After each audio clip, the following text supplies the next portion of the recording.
They call me the problem, but you could call me the can man, because anybody can get it. Africans, Americans, Dominicans. Box Talk. It's time for This Week in Boxing again. And like everyone in boxing, we want to thank Al Heyman. Let's start. Last stats fights. From Farah. Most people obviously remember him from Stevenson. And given Stevenson probably his toughest fight for years, in fact. Remember we done a prediction for that fight. We said Stevenson was going to run through him, so yeah, he fought yesterday and it went all the way, didn't it? It went all the way. It was, I watched the fight half drunk. Don't blame you. And he struggled. From Farah showed in this fight that he's very good, but he's also limited as well. Yeah. So is Stevenson really that good? Yeah. You know, sometimes knockouts hide the faults. Yeah. When you got power, it hides the faults. Yeah. And I'm not criticising Stevenson or from Farah. I'm just saying it asks a few questions. The only good thing about it is that the light heavyweight division just brings another name into it now. Yeah. Another name that people recognise now. Everyone knows from Farah now, well, kind of knows him because of the Stevenson performance, so it helps him. Who else fought last time? The IBF Cody Kamida, the guy that wants to fight Jamie McDonald. Okay. For the unification. Yeah. Split decision. Yeah. Wants to fight Jamie McDonald for unification, although Jamie McDonald has a regular belt. Yeah. Interesting. What unification are we talking about here? I mean, what regular belts? I don't understand. I do not know. Let's start with the news and gossip. What's going on this week? All right. I'm going to stick with these sanctioning bodies for a second. Go on. I'm going to stick with the WBO. There's a rumour going around right now that Chris Algieri is going to be stripped of the WBO title for fighting Pacquiao. Yeah, because it's not his mandatory or it's not his fight. It's been going around for about 2 days now. Okay. And I'm thinking that WBO made some dodgy decisions recently, i.e. with the Joe Saunders stuff, i.e. with ranking Andy Lee, who's at junior midweight fighting for the middleweight title. Yeah. If it's true, I think it just takes all credibility from the WBO overall. In a sense, whereas a lot of sanctioning bodies don't do things that are right. But when you consistently, week after week have to criticise the sanctioning body, they're not helping the sport, they're hindering the sport. If it's true. It's only a rumour. If it's true. Yeah, if it is true, I don't know. I thought, are they not sanctioning this fight then? Obviously not. That's what they're saying. So they're not sanctioning. Strange. Yeah. It's strange. Funny thing is, it's almost good because people should be fighting the mandatories. Yeah. When was the last time Floyd Mayweather fought a mandatory, for example? Or Manny Pacquiao fought a mandatory. So it's good, but at the same time, you don't do that. Yeah. This guy wants to. He's coming. It's his first fight after. He's allowed to have a voluntary. Is Johnny Nelson going to fight Marco Hunt? This has been going on now. Honestly, no. This has been going on. It started as a joke. Then when I interviewed Johnny Nelson, it looked serious. Recently, Johnny Nelson's tweets about calling him a pussy, this and that. I'm like, what's up with Johnny? I mean, a Sky seeing these tweets. Is he allowed to say this stuff? I don't know. I tell you what, as a fighter, Johnny Nelson will fight anyone. No matter if you like it or don't like it, don't like his style. He's a professional athlete, a professional fighter. He's got a competitive streak. He's a former world champion, a former long-term world champion. He's not going to be scared. And let's be honest, Huck wins on brute force. He's not the most technically swabby guy, even though he can pull a few tricks, don't get me wrong. Someone like Johnny Nelson, who sees himself as an athletic, and he's still athletic, slick-up person, he can just out-hustle this guy. The only thing I would say is that there's only one immortal Bernard Hopkins. And I don't think Johnny Nelson's physical well-being can go through a fight like that. Even for a training camp. I don't think his body can go through it. Again, not a lot of criticism, but he's had a few injuries in recent times. You know what I mean? Those are not good signs. And again, really, 45-year-olds, 46-year-olds should not be in professional boxing ring.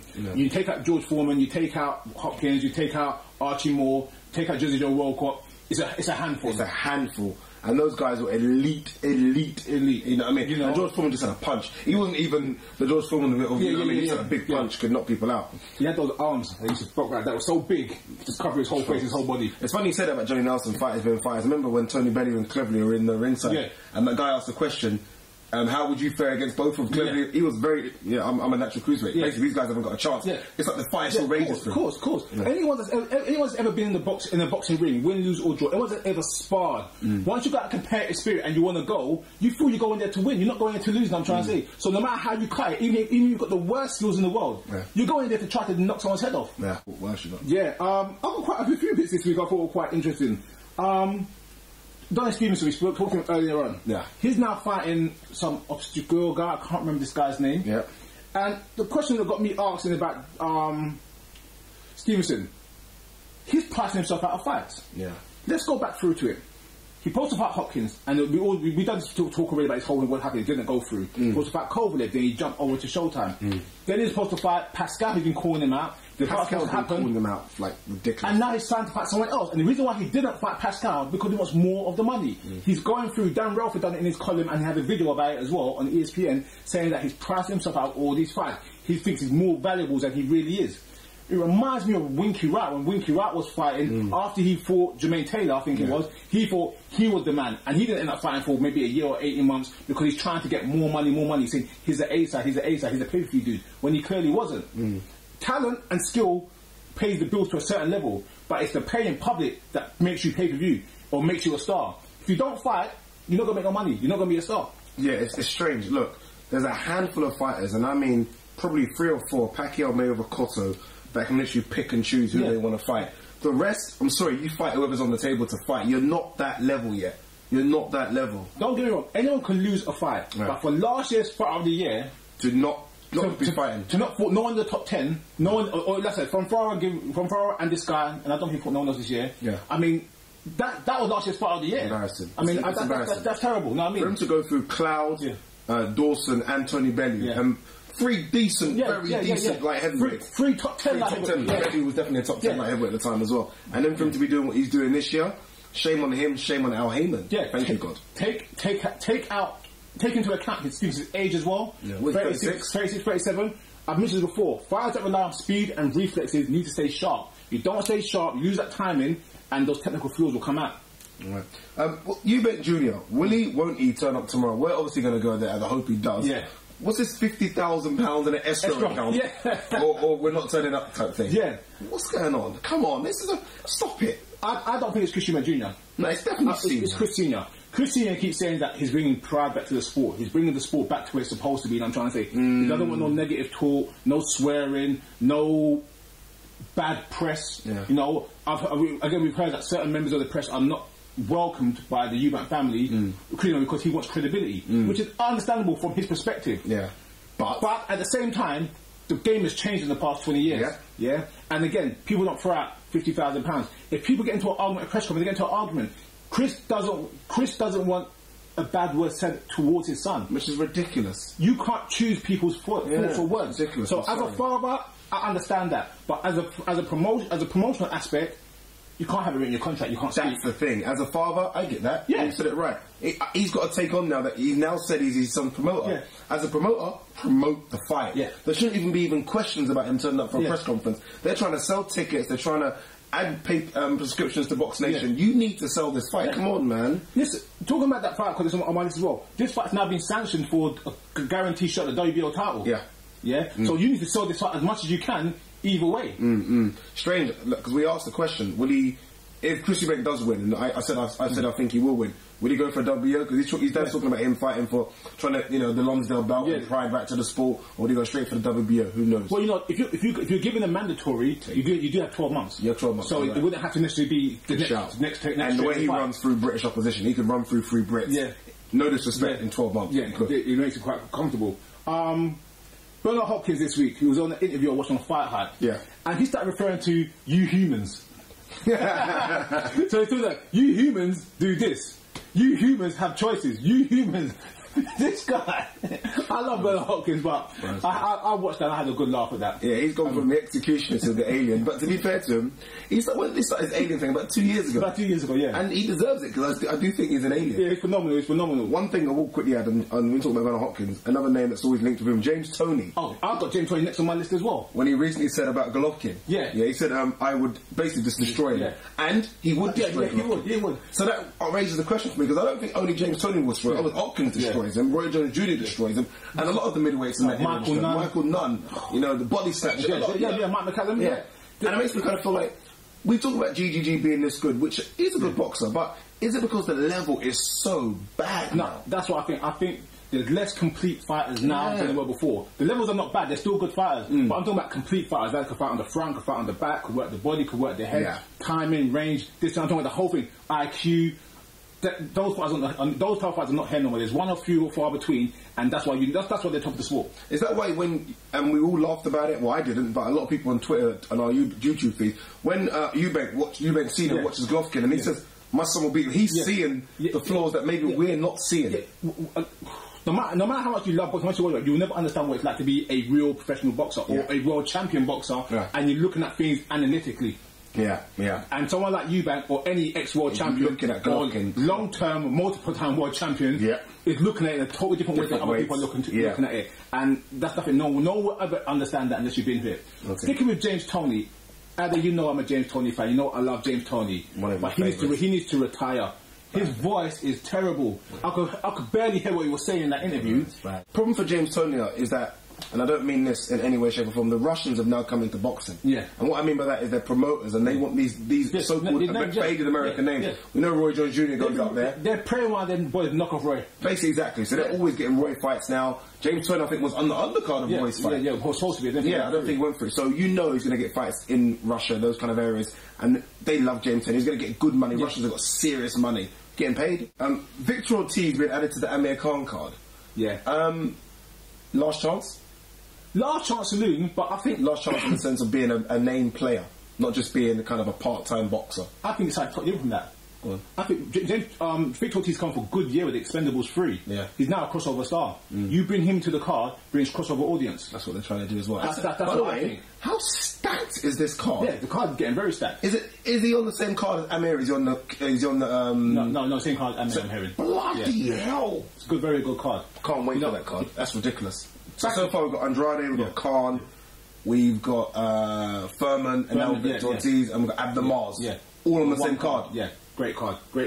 And that night, you watching Eddie Hearn? That night we supposed to be out, and we might have to cancel. Yeah. I've got this one here. A couple of results that we forgot about. Malik Scott beat Alex Lepar, the guy that... Yeah. Where did he go? Leopard, or Shannon Bitcoin's a pie. Yeah. I watched him multiple times and I forgot about him. And I remembered him when he fought Vladimir. I thought, and I forgot about him again. David Tua's cousin. Yeah, that. Talking about people that fought this week, John Guzman fought on Friday. Did he? Yeah, John Guzman fought on Friday. And what came to my mind, I said, John Guzman is mostly the biggest waste of boxing talent in the history of modern boxing. Leave your comments below. Seriously? Who is the biggest waste of talent? Joe Guzman, I remember 10 years ago on Max Boxing. He was going to be... and they were talking about him being more serious 10 years ago, because he was never serious. The guy had tremendous skill, How old is he now? boxing ability, must be late 30s. Yeah, boxing ability, punch power, everything. Watching him sparring and his training was phenomenal 10, 12 years ago. Don't want to make weight, can't make weight, all the pulling out of fights, all the dodginess. I mean... That's one guy that could have been a Hall of Famer in my opinion. Could have been one of the ones that went through the weights as well. Sean Porter back in January. I kind of tweeted after he lost to Kell Brook that no one's going to fight him, and we'll see what name he gets, because I think his style is disgusting for anyone. And now he doesn't got a belt. I don't know if he can bring any money to the table. I mean, he didn't sell at the StubHub with Kell Brook. I don't know where he can sell out. He might struggle. And I don't mean that in a bad way. Just I wouldn't fight him. No, he's only valuable with the belt. Without the belt, he's much less valuable. I don't see the point, so he might struggle to get fights. Yeah. Talking about other fights that come on, Andy Ruiz is going to fight Sergey Lakovic. How does that help Andy Ruiz? No, Andy Ruiz is a good title fighter. Sergey Lakovic was a good world champion. 8 years ago, maybe. Came back after a long retirement, or a long layaway, got beat by Wilder and had the spasm on the floor, and they're going to put him back in the ring. You know, that's what they do, don't they? That's what they do. We laugh when Wilder got him. Very quickly, Tyson Fury as well, been ranting about Anthony Joshua. None of you have seen it. He has been going in. Right, I swear, but you must have a link to my phone. I've got this as well. Everyone wants Anthony Joshua. Eddie Chambers. Eddie, Kevin Johnson, and Kevin Johnson might even get a shot in January, they're saying. You know, I laughed about the fight, but that's a decent little fight, because he will pose... Look, Anthony Joshua will probably smash it, but he will pose defensively. Certain elements that will help experience. But Kevin could never win the fight, because he doesn't throw more than 3 punches.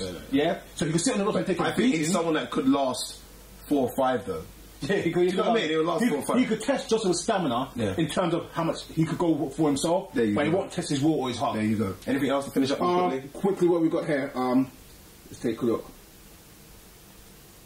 Very cleverly ringside. Yeah. That's okay. Didn't really like. This doesn't look real. 2 things I've got here. 40 years old Ali Foreman. Know what I mean? Yeah. You know, it's a very good point you make, and we'll try and wrap up now, guys, with this. Everyone talks about Las Vegas and Madison Square Garden as like the places to go. To me, the 2 biggest fights have been out of America in terms of Thriller in Manila and Rumble in the Jungle. Those are the two biggest fights, and they're not Vegas or Madison Square Garden. Like I said before, I ain't gonna tell you my age, but I'm in my 30s. The Rumble Jungle was 40 years ago. Yeah, it was 40 years ago. I grew up in my house, hearing about the Rumble Jungle every day. There you go. That was boxing. I mean, like you have artists, uncles round. That was like. So you talk about sports. That was the message. Yeah. And I would love to have boxing like that one day, where we could actually be at home 20 years from now saying that was the fight. What was Froch Groves 2 called? What was it? The Moment, yeah. Was it The Moment? No, not The Moment. No, that was Floyd Mayweather. See, there you go. Yeah. That's what I'm saying. You get my no point. one remembers these things, and that was less than 8 months ago. Last one I got, and I always just about her. Mohammed Abdusamadov a year ago was injured in the fight with Mike Perez, making a very good recovery. There was a picture of him on Boxing Scene today saying that he's getting back on his feet, still going for rehab, but he's feeding himself and he's doing everything to himself. So I want to make Perez go out to his family and everything, and all the boxing community all come together and try to support these type of situations. And I think it just shows that it's a brutal sport and it is a tough sport, but people still care. There you go. There you go, guys. Again, as usual, not our fault. We ran over, but so much news. We've even stopped. I'm not joking. We've actually stopped. We've got more stuff. He's definitely got more stuff on his phone as well. But that's another edition of This Week in Boxing. So much. Leave your comments below. Email us, guys, as well. At boxtalk@hotmail.co.uk. And don't get to first at Twitter at box.uk. Also, guys, don't forget to subscribe. Thanks a lot for watching this edition of This Week in Boxing.